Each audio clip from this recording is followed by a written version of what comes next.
Umuulan nga pala dito guys, ang lakas ng ulan oh. So ayan na yung mga gondola. Medyo maikli lang yung pilas.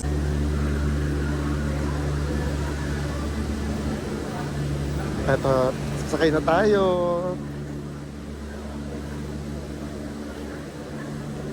Oops!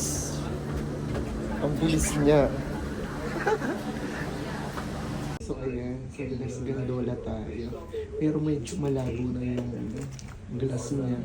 Hindi na ganun kalinawan. Ayan guys, hindi masyadong kita kasi may mga water droplets sa glass. Umuulan kasi. Kasi ang puro fog. Walang makitang view, puro fog. Tapos,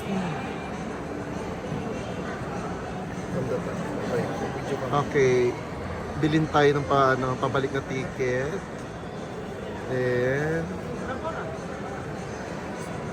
next, standard Gola return pay via Visa. Try natin kung gagana Gcash. Okay.